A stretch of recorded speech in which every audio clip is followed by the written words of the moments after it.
Bonjour et bienvenue dans notre vlog, le numéro 17. Cette semaine, on est dans le Jura.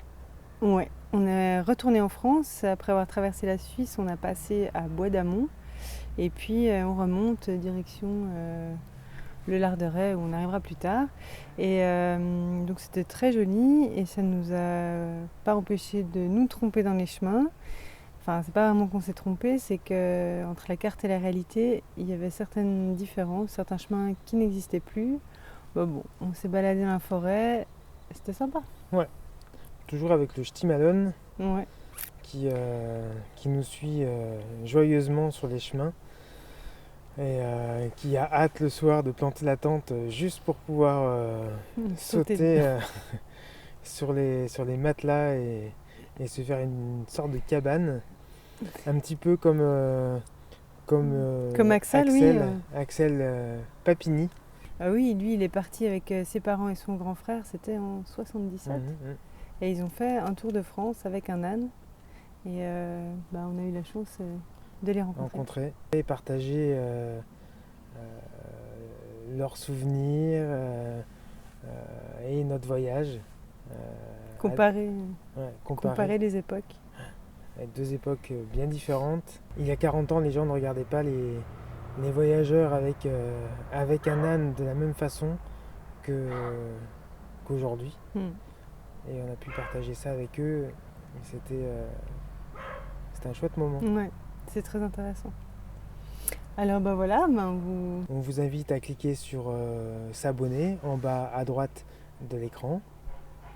Et puis si vous voulez nous soutenir financièrement par un pourboire ou un tip, comme on dit, vous pouvez cliquer en haut à droite et puis vous aurez toute la marche à suivre pour cela. Voilà. On vous dit à la semaine prochaine pour de nouvelles aventures. Oui. Bye bye. Ciao. Ciao.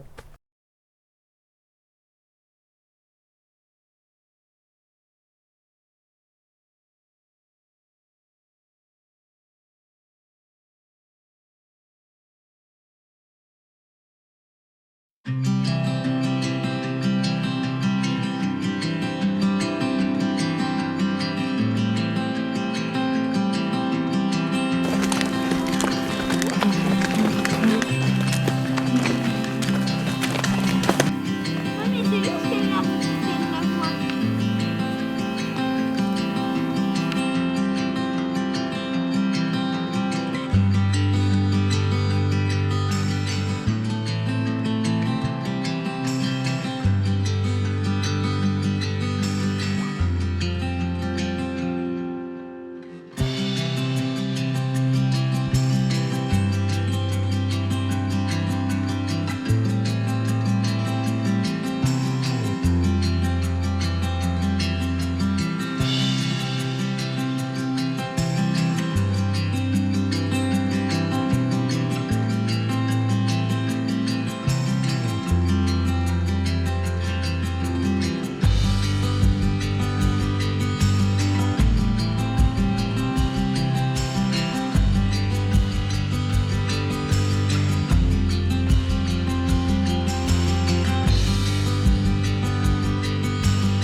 Tiens, une question.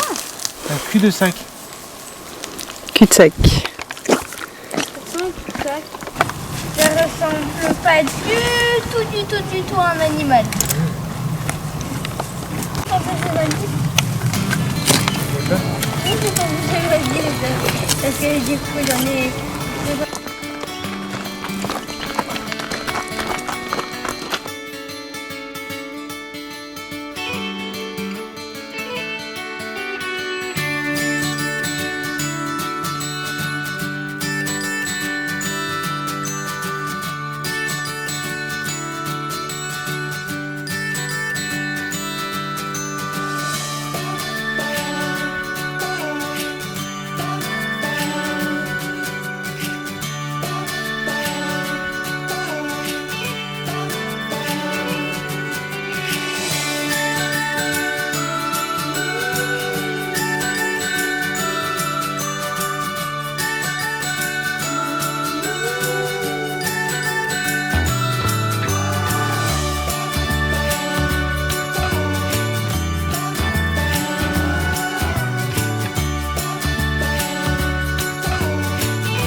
Bonjour.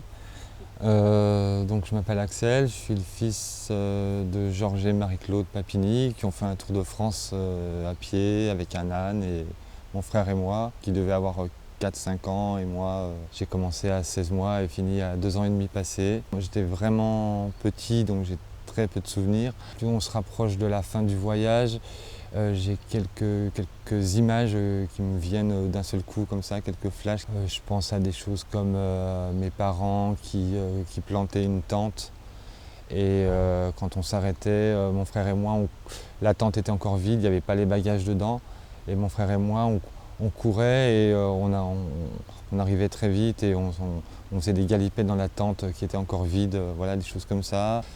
Et je me souviens vraiment de la toute fin du voyage, là où on a laissé notre âne, dans la ferme où où mes parents ont laissé notre âne. Je me souviens surtout toujours de voyages, mais ce coup-là avec la voiture de mes parents pour aller vendre le voyage et faire des projections photos et des débats et des conférences. Donc c'était beaucoup de voyages en voiture. Une fois qu'on était arrivé, c'était bien, je m'amusais bien. Mais le souvenir de toujours être par Mons et par Vaud, c'était au final pas vraiment, c'était toujours pas une vie de sédentaire. On rentrait à la maison, soit, mais il y avait encore beaucoup de voyages à faire, et pour un enfant, faire beaucoup de voitures, c'est pas toujours facile. Ça m'a donné cette idée d'aventure. Je ne pars jamais avec un programme, je ne pars jamais dans les hôtels, même dans les auberges de jeunesse. Je pars à pied ou en voiture avec ma tante, et je ne sais pas où je vais, et je fais du camping sauvage, et je vais où le vent m'emporte. J'ai une très vague idée. Bon, je sais que je vais à l'est. Après, où j'atterris, peu importe. Et ce qui m'intéresse surtout, c'est toujours cette chose-là de rencontrer des gens, et de rencontrer les gens qui vivent dans les pays mêmes, et de pouvoir échanger avec eux. Voilà, j'ai fait énormément de pays de l'Est. Moi, j'adore les pays de l'Est. On a encore beaucoup de choses à apprendre de ces gens-là. Ce qui est ancré en moi, et je le relie complètement au Tour de France, c'est que moi, je dors n'importe où et dans n'importe quelle position, et sur des cailloux pointus. J'ai vraiment aucun problème avec ça. J'ai pas besoin d'oreiller ni rien, il n'y a pas de problème. Et aussi, j'ai une faculté particulière à me fondre dans un groupe tel qu'il soit. J'ai fréquenté des milieux de punk, des milieux d'ouvriers, des milieux d'artistes contemporains, des milieux plus ou moins de business, de banquiers ou de choses comme ça.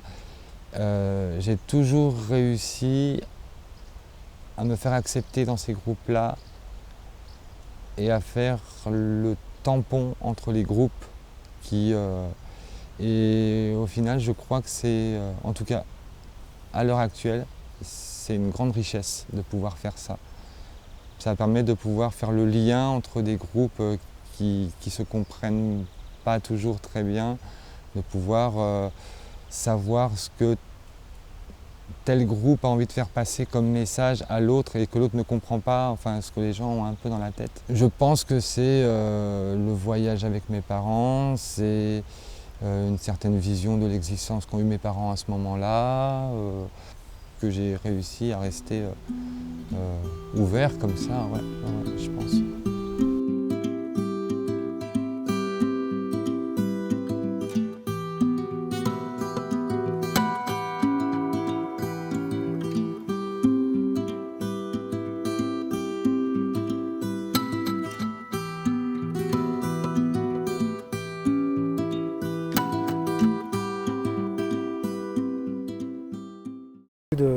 D'Axel dans ce vlog. On vous souhaite bien du plaisir, et puis on va aller faire taire ce chien. Ouais. Boum boum. Bonne semaine. Bye bye. Ciao. Ciao. Attends, on va la refaire. Pourquoi? Parce que mais on n'a pas dit cliquer en haut, cliquer en bas. Ah oui. Alors vas-y, fais pour l'abonné, puis je fais pour les Ouais, Tipeee. ok.